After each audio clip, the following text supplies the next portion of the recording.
Bismillahirrahmanirrahim. Assalamualaikum warahmatullahi wabarakatuh.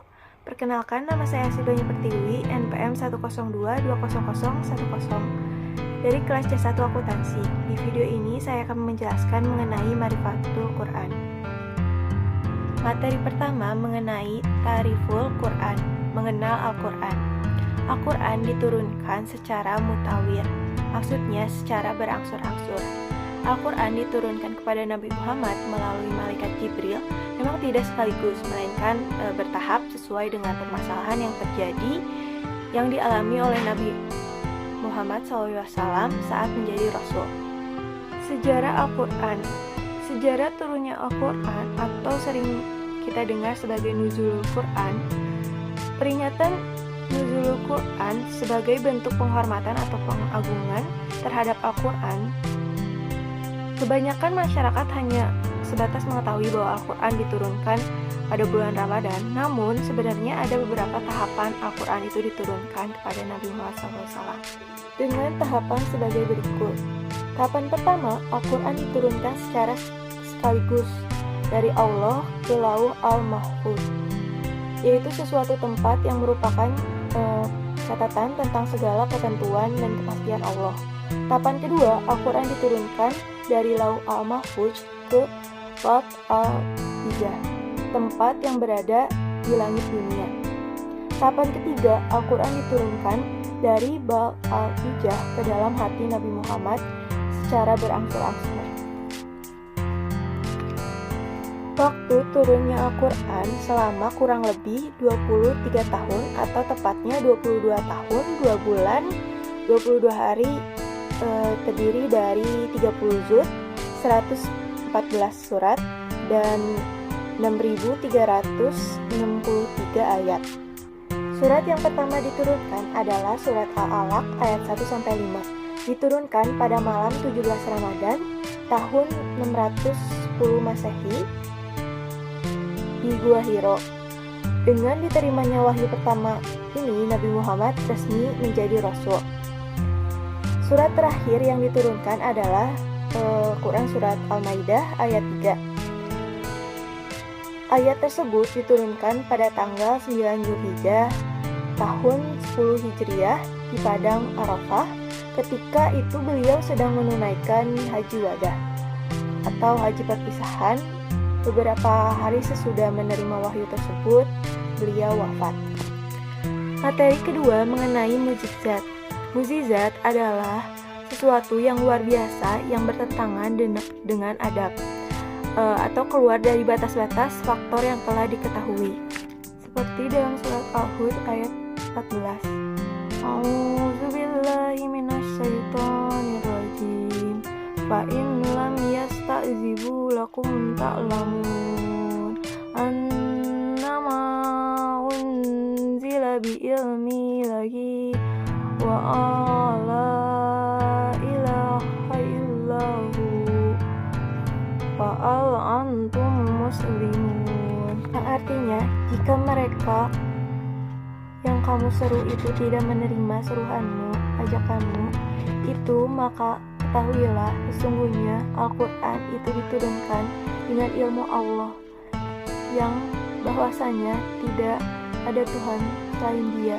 Maka maukah kamu berserah diri kepada Allah? Al-Quran dari segi isi pun mengandung mukjizat pula, diantaranya satu, di dalam Al-Quran terdapat berita-berita dan janji-janji mengenai masa yang akan datang. Kedua, di dalam Al-Quran juga terdapat fakta ilmiah yang tidak mungkin diketahui manusia di tanah Arab pada waktu itu. Keistimewaan Al-Quran sebagai mukjizat yang dimiliki Nabi Muhammad, yaitu Al-Quran diturunkan Allah dan langsung dipelihara olehnya. Sesungguhnya kamilah yang menurunkan Al-Quran, dan sesungguhnya kami benar-benar memeliharanya. Quran Surat Al-Hijj ayat 9. Yang kedua, Al-Quran diturunkan tidak sekaligus. Turun secara berangsur-angsur selama 22 tahun, 2 bulan, 22 hari.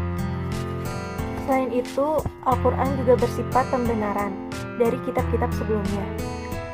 Dan kami telah turunkan kepadamu Al-Quran dengan membawa kebenaran, membenarkan apa yang sebelumnya, yaitu kitab-kitab yang diturunkan sebelumnya, dan batu ujian terhadap kitab-kitab yang lain itu.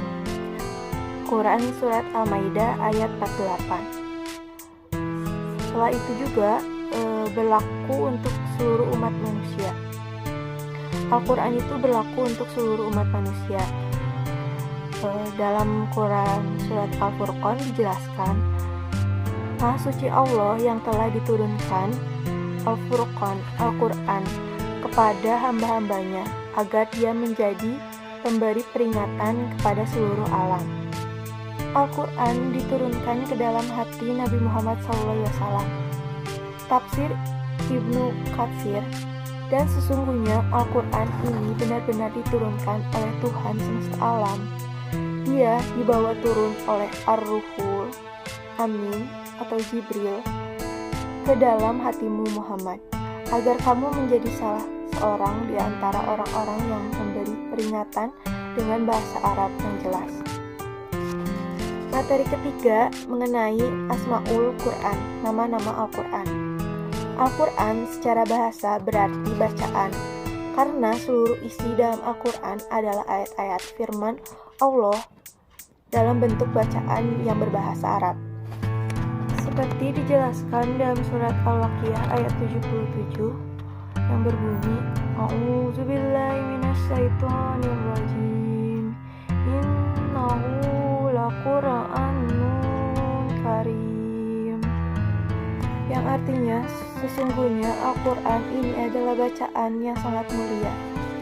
Al-Quran secara istilah adalah firman Allah yang berbentuk mukjizat diturunkan kepada Nabi terakhir melalui malaikat Jibril yang ditulis dalam mushaf yang diriwayatkan kepada kita dengan mutawatir, merupakan ibadah bila membacanya, dimulai dengan surat Al-Fatihah dan diakhiri dengan surat An-Nas.